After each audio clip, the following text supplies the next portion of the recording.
പണ്ഡിതന്മാർ പറഞ്ഞത്. ഇമാം നവവി പറയാണ്, അജ്മഅത്തിൽ ഉമ്മ, ഞാൻ നേരത്തെ പറഞ്ഞല്ലോ, അജ്മഅത്തിൽ ഉമ്മത്തു, ഉമ്മത്തിന്റെ ഇജ്മാ ഉണ്ട്. ഏത് വിഷയത്തിൽ? അലാ സിഹ്ഹത്തി ഹാദൈനിൽ കിതാബൈനി, ഈ രണ്ട് കിതാബും ബുഖാരി മുസ്ലിമും അത് സ്വഹീഹാണെന്ന കാര്യത്തിൽ ഇജ്മാ ഉണ്ട്.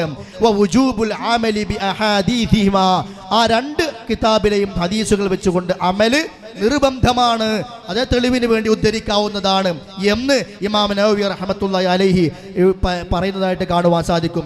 അതേപോലെ തന്നെ ഇമാം ഇബ്നു തൈമിയ്യ പറയാ, ലൈസ തഹ്ത അദീമിസ് സമാഇ കിതാബുൻ, ആകാശത്തിൽ താഴെ ഒരു കിതാബുമില്ല, അസഹു മിനൽ ബുഖാരി വ മുസ്ലിം ബഅദൽ ഖുർആൻ, ഖുർആൻ കഴിഞ്ഞാൽ പിന്നെ ബുഖാരിയെ പോലെ മുസ്ലിമിനെ പോലെ സ്വഹീഹായ മറ്റൊരു ഗ്രന്ഥം ആകാശത്തിന് താഴെയില്ല. ഇനി അതിൽ ദഈഫ് ഉണ്ടോ? ഇബ്നു ഹജർ പറയാണ്, ചില ആളുകളൊക്കെ ദുർബലത ചില കാരണങ്ങൾ പറഞ്ഞുകൊണ്ട് പറഞ്ഞിട്ടുണ്ട്.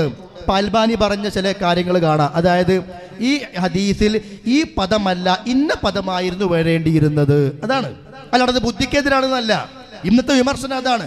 കണ്ണടച്ചുകൊണ്ടും വിഷയത്തെ ഇഷ്ടപ്പെടാത്തത് കൊണ്ട് അത് ബുദ്ധിക്കെതിരാന്ന് പറയാം, അത് യുക്തിക്കെതിരാന്ന് പറയാം, ഇത് കാലഘട്ടത്തിന് യോജിക്കാത്തതാണെന്ന് പറയാം, അത് ഖുർആന്റെ ആയത്തിന് എതിരാണെന്ന് പറയാം. അവൻ ഖുർആനും കണ്ടിട്ടില്ല, ഹദീസും കണ്ടിട്ടില്ല.